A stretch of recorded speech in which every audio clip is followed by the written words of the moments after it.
It's almost! He's done it again! Unbelievable! Oh, straight into the roof of the net. Nice one. Straight down the middle. So, a good performance from both. Hello and welcome. You're watching Firstpost. I'm Rupha Ramani. Let's get started.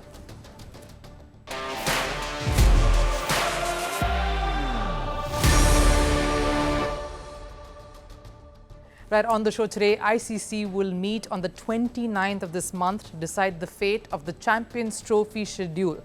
Pakistan, India and the ICC in a stare-off. Who will blink first? And should India think of travelling to Pakistan? What is the reason for a 25-year-old who was once touted to be the next Sachin Tendulkar going unsold at the mega IPL auction? Why did the talented Prithvi Shaw go unsold? Well, players he captained have gone on to now become IPL franchise captains. And Pep Guardiola flirts with controversy once again. Now we know Manchester City are having the worst run at the moment, but Guardiola seems to be losing the plot of the field too. Stay on to know more about that and of course the big breaking that's coming in just a bit. But first, a look at the headlines. Starting with cricket, West Indies beat Bangladesh by 201 runs in the first test of the two-match series. Bangladesh, chasing 334 to win, had just 3 wickets in hand on the final day. Alzari Joseph began the day by claiming 2 wickets. The match, of course, ended with Bangladesh's Shoriful Islam retiring from the game due to injury. Over in football, Arsenal beat Sporting CP 5-1 in a Champions League match. Gabriel Martinelli and Kai Havertz scored in the first half. Leandro Trossard scored the final goal for Arsenal minutes before the final whistle. Former Georgian international footballer Mikhail Kavelashvili has been nominated for the post of president. Mikhail featured for Premier League club Manchester City in the past and took up politics in 2016. NFL side Tampa Bay Buccaneers quarterback Baker Mayfield has filed a lawsuit against a firm owned by his father. Mayfield has accused the firm of stealing $12 million. The quarterback is seeking compensation from the firm. And Indian wrestler Bajrang Punia has been slapped with a 4-year ban. Punia reportedly refused to provide his sample for a doping test in March. The Olympic wrestler will be out of action till at least 2028. The 30-year-old has also cannot apply for a coaching job in or outside India.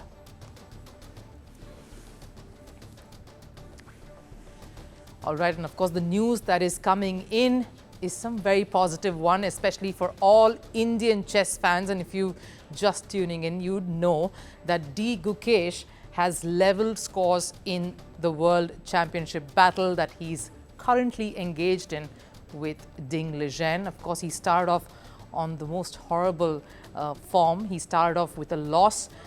Ding Liren playing some very unusual and out-of-the-box chess to take that lead in the first game that happened a couple of days ago. And of course, after that loss, you could sense the desperation, the frustration in Gukesh. Seems like he knew he'd missed a trick or two. And of course, the second game saw Gukesh drawing with Ding Liren. And that gave you a bit of an indication that he was coming back into his own. He was trying to work his way back and he was trying to calm his nerves. In fact, Ding Liren, after that first game win against Gukesh, also said that maybe the moment got to Gukesh, the moment of it all, the nerves of such a big world championship for the very first time. And of course, he's just still a teenager, just all of 18 years. Maybe it was the moment that completely overawed D. Gukesh, which is what his opponent also made that comment after that second game. But the third game really sealed the scales. It's sort of made Gukesh come back into this tournament and has really opened up the tournament and made it all the more exciting. With this, of course, the points are level. 1.5 points is what both of them are at. Just to tell you how the tournament really works, this is a world championship where the two best players, in this case, of course, Ding Liren of China and India's D. Gukesh, pit themselves against each other across 14 classical games. It's obviously time bound, with the first 40 moves being clocked for 120 minutes. And of course, after that, it's just 30 minutes with an increment of 30 seconds after 41st move. So it is a little time bound, and if you aren't able to make the right move in a certain stipulated time, it always puts you back. So this win has really come at the right time. And if you also remember, D. Gukesh for this particular tournament has even roped in the services of a mental conditioning coach in Paddy Upton, someone who's experienced how it is to work behind champion sides. Of course, this is the first time that he's working with a chess player, and this is the first time he's working with an individual athlete. So it is an interesting battle that is up against him. So just 3 games have now taken place. Of course, there's lots more to expect. There's lots more that will come our way. And the beauty of a contest like this is that it's a slow burn, in the sense that always you have to build your momentum up. You really can't go all out at the start, because you'll have to pace yourself and figure out how you can maintain that kind of intensity and that kind of confidence right through. So it is tricky to play these long tournaments where you're facing off against the same opponent over and over again. It's not an easy skill set that requires a separate level of mental fortitude, which Gukesh is trying to obviously draw out of. So this is obviously very interestingly poised at this moment to see that Gukesh has finally made a comeback, especially after that first game. Everyone felt that maybe the pressure of the situation and the fact that every other critique chess grandmasters, including Magnus Carlsen, had announced that Gukesh would be the tournament favorite. And maybe that also tells a bit, puts a little bit of extra pressure on someone, a teenager at that. It's not easy, the kind of scrutiny, the kind of eyes that this World Championship is having from every quarter. But Ding Liren will know that this is pressure back on him again. Remember, Ding Liren also came into this particular World Championship with a loss at the Chess Olympiad, a tournament that saw India winning both the men's and women's categories. It was quite the momentum rush and a high in confidence that Gukesh came into this on the back of. But for Ding Liren, it hasn't been a very, very good last 1 year. In fact, in the last 12 months, he's only won 3 games. So it has been a very, very difficult period for the Chinese player in particular. So for him, it has been to try and battle past a lot of this coming into this encounter. And for Gukesh, there is a lot to look forward to. In fact, the next game is going to be the most interesting one, because at that point is when we will see who takes the lead, or does it still stay level. So keep watching this space as we keep looking at and reviewing this very, very important tournament from India's perspective. All right, India, Pakistan and the ICC, all three currently involved in a stalemate. ICC wants the Champions Trophy to take place no matter what. India doesn't want to travel to Pakistan. Now, of course, Pakistan doesn't want to give up even a small share of the hosting rights. So it's a 3-way tussle. And we all are waiting to see who will blink first. The latest is that the ICC is going to meet on the 29th of this month, that's just this Friday, to take a decision, announce the dates and the schedule of the Champions Trophy. Who is likely to hold sway? What is the decision likely to be? Who is most probably going to benefit from this, and who will lose out? I'm going to break down the equation for you. ICC is the International Cricket Council. And logically, the governing body calls the shots. That's what you think. The power will have to rest with them. But that's not how it works here in cricket. The most influential body when it comes to cricket the world over is India. The BCCI holds sway over a lot of the decisions. India is the biggest money spinner when it comes to cricket. The Indian Premier League is the biggest property the world over when it comes to this particular sport. So safe to say, what India wants, India gets. Now, India doesn't want to travel to Pakistan. I'm going to play the devil's advocate here. Why can't India travel to Pakistan? The cricketers of both the countries respect each other. There is a natural camaraderie, genuine mutual respect.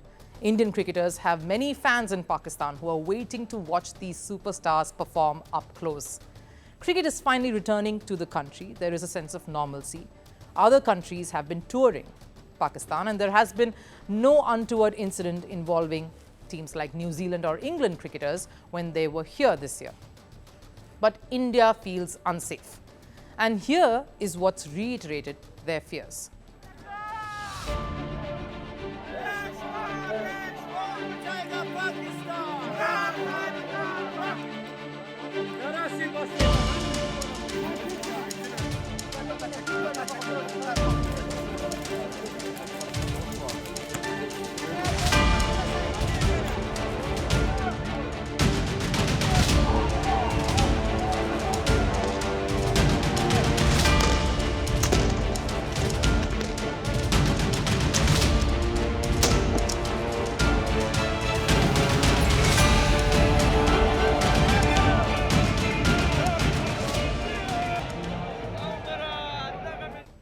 Those are latest pictures of the mayhem that's gripped Pakistan. Violence. Supporters of the imprisoned Imran Khan protesting in Islamabad, and that protest, of course, turned violent.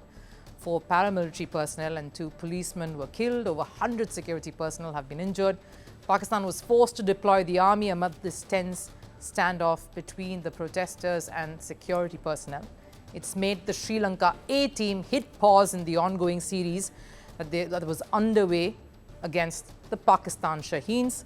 Their second game that was scheduled in Islamabad was in fact called off just hours before the start, with the remainder of the games, of course, in high uncertainty, indefinitely postponed after talks between the Sri Lankan Cricket Board and the Pakistan Cricket Board. The biggest irony for Pakistan is that the PCB chief here, Mohsin Naqvi, who also happens to be the interior minister with the government, and in their desperation to curb this violence, this unrest that has erupted in Pakistan, or at least be seen to have taken a firm iron stand, they've issued shoot-at-sight orders. The protesters were trying to create a situation that would result in casualties. PTI's goal was to ensure bloodshed. Government would not allow such tactics to succeed. The stance is clear. No negotiations will be held with the protesters. Clearly, the situation doesn't look good. Now, I understand the need to keep up a promise, to follow the rule book. Pakistan is supposed to host the ICC Champions Trophy 2025, come what may. But that come what may cannot be at the expense of security. That just cannot be the bargaining chip. How can Pakistan possibly hold its ground now and say that this Champions Trophy will has to entirely take place in their country? How can they even try to convince the ICC that the situation will all be under control in just 2 months from now and that a hybrid model is not required? Now, what about the ICC? Can the ICC convince or even insist upon India traveling to Pakistan this one time? No. Even if we look past the concerns of governance and that of security, however major they are, India is a big stakeholder in the game. Now, you obviously probably heard of some of this, but here's revisiting some of those key numbers to reinforce what I'm saying. This is, of course, the annual share of that revenue share from the 2024-2027 period, that the earnings that the boards earn when it comes to the ICC share. BCCI, of course, has secured the highest share from the ICC. That's nearly 40%. That's majority of the share that's divided between all the other boards, around 40% from the estimated $600 million that the annual earnings of ICC accrue. This is, of course, in this particular time cycle, 2024-27. None of the other boards are in double digits. In fact, the next highest earning board will be in 3 tiers, which is made up of England, Australia and Pakistan. Single digits figures. England 6.8% of the share, Pakistan 5.7, barely there. Of course, the subcontinent fans kind of contributing to that particular number. Australia 6.2.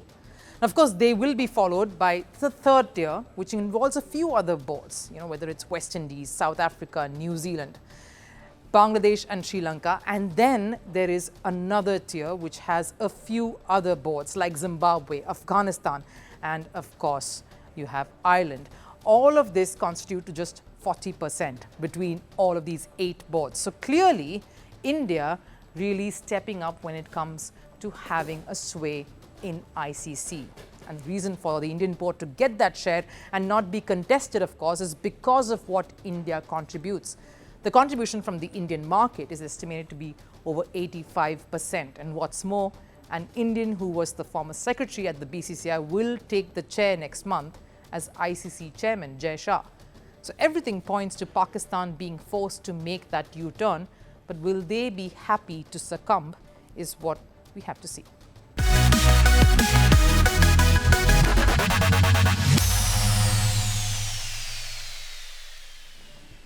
Now, the IPL 2025 auctions concluded with many surprises. The biggest, of course, was 13-year-old Vaibhav Suryavanshi being sold for a whopping $130,000 to Rajasthan.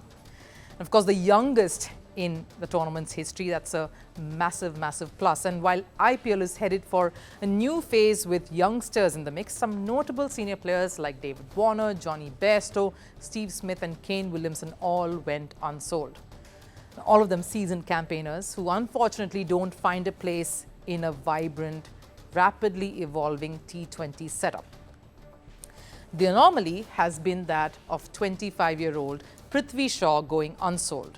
The Mumbai-born batter failed to attract any bidder, even for his base price of $88,000.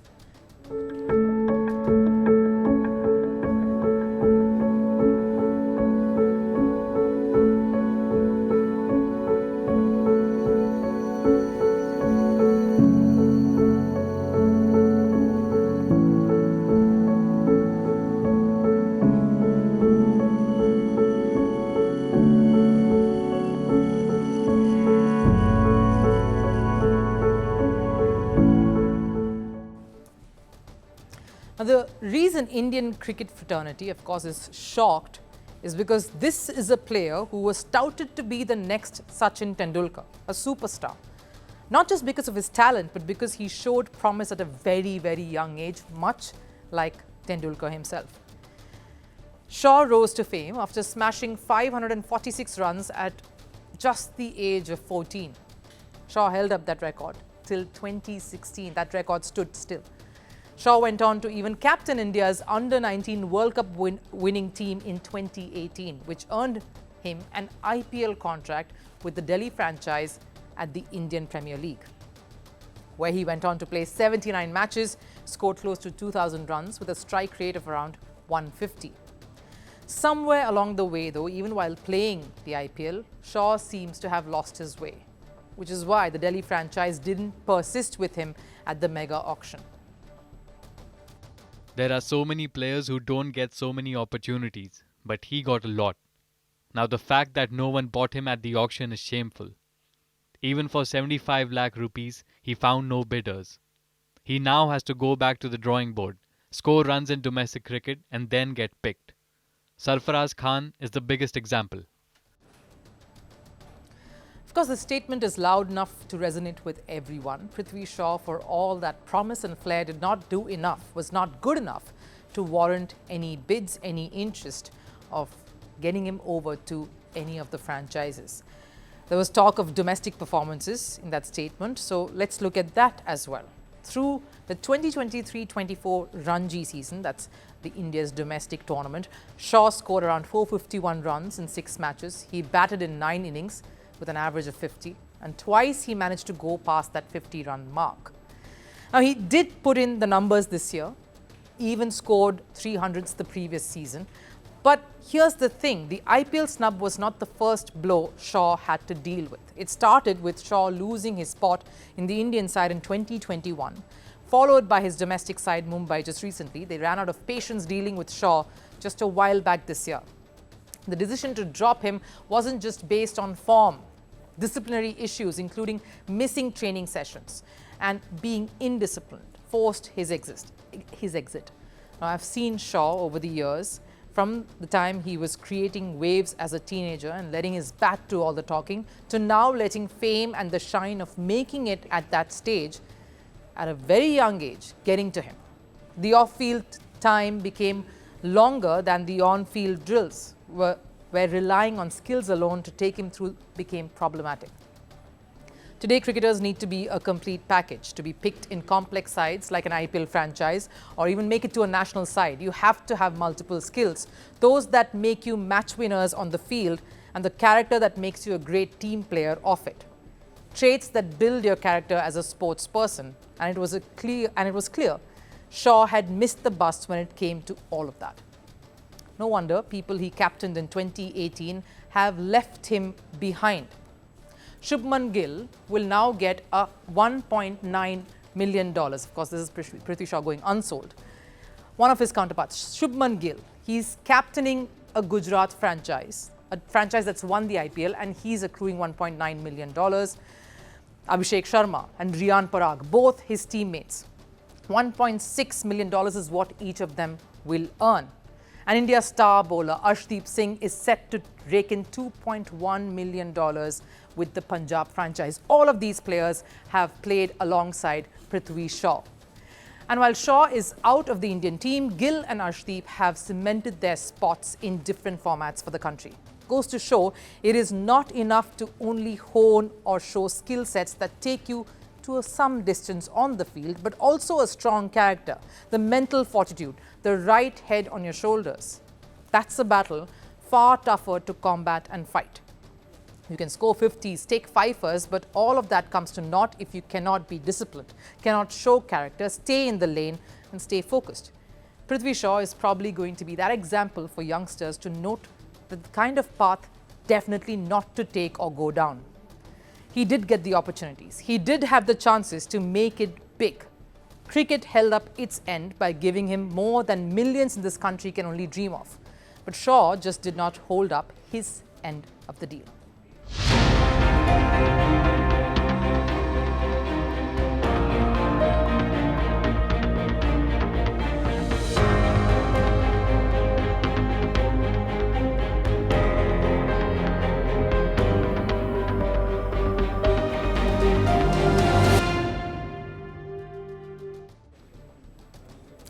Not a good time if you are a Manchester City fan. The club has yet again failed to secure a win. The streak has now extended to 6 games without winning a single match across all tournaments. Of course, some of you Manchester City fans will probably console yourselves, calling the 3-all draw against Feyenoord in the Champions League a silver lining.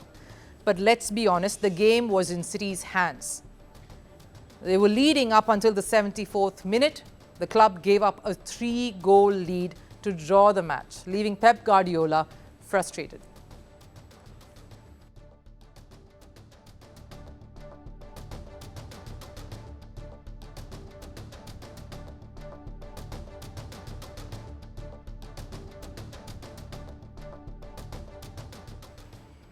A roughed-up looking Pep Guardiola. In the pictures, you see Guardiola had a scratched-up face, but the scratches aren't from any on-field brawl. Apparently, it's something Guardiola did to himself. Yeah, with my finger here, with my nail. I want to hurt myself. Yeah, good night. Guardiola may have given that statement to make it seem like a bit of a joke, some light-hearted banter, but to say that he wants to hurt himself on live television is something that could land him in more trouble. It is, of course, another matter that Pep's remarks reflects the kind of state that the club, and of course by that extension, Guardiola, find themselves in now. From the winning highs, is Guardiola now losing the plot? The once champion side, and the pictures that you see there, is exhilarating, who were dominating the league under the same Pep Guardiola, have now stumbled from one loss to the next. To think this is happening after Guardiola decided to stay back and extend his contract with City for another 2 years. I felt I could not leave now. Simple as that. Don't tell me the reason why. Maybe the 4th defeat was the reason why I felt that now I cannot leave. And yeah, I felt the club still want me or have the fact that they were together, and that's why we signed. So the 4 defeats made Guardiola sign his contract extension. A draw in the 6th game has given Guardiola reasons to hurt himself. Clearly says Guardiola is losing the touch he once had. In addition, there has been an over-reliance on a fixed set of players. It's difficult when you have to play without 4 central defenders, 2 holding midfielders, the best player in the world Rodri out, 3 wingers out. Just give me my players back. You'll see Man City. But is it the right mindset from Guardiola? Sure, the absence of Rodri, a fully fit Kevin De Bruyne is definitely hurting City. But this is where Guardiola comes in to play. A good manager can work with the set of players available, with the tactics. That is what he's paid to do, to elevate a team from what they can do to what they can achieve. Guardiola has had minor slumps with both City and Barcelona in the past and has somehow found ways to turn the corner, but never have I seen him find excuses behind the losses and resort to this. Take former Liverpool manager Jurgen Klopp. He was in a similar situation earlier this year. Klopp was without a majority of his star players like Mohamed Salah, Darwin Núñez and Trent Alexander-Arnold. A young Liverpool still managed to beat $1 million squad of Chelsea in the Carabao Cup final. That was the impact of a manager, of Jurgen Klopp. And this is where academy graduates and bench strength comes into play. What can the bench strength do, or the second string in this case do? The Indian men's cricket team, for example, just won a historic test against Australia without one of their key batters and their captain Rohit Sharma. Clearly, City and Guardiola are lacking that instinct. And maybe instead of scratching his face, what Guardiola needs to do is scratch his head a little more and rework his strategy. Find a way out. Because the best manager isn't someone who can win trophies with star players, but is someone who can transform an average-seeming squad to world beaters, like how Claudio Ranieri won the league title in 2016 with Leicester City. Clearly, Guardiola has a lot of thinking to do. And up ahead, it's going to be even more difficult because it's a test against Liverpool, which may very well decide how City's season is turning out to be. Right time for last serve. Lewis Hamilton, has switched from steering wheel to a joystick, not for online gaming, but for his astronaut training. A childhood dream the Mercedes driver fulfilled in Texas. Take a look as Hamilton pilots a fighter jet.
Well, that wraps up Firstpost here today. I'll of course see you again tomorrow with more fresh perspectives from the world of sports. Till then, bye-bye.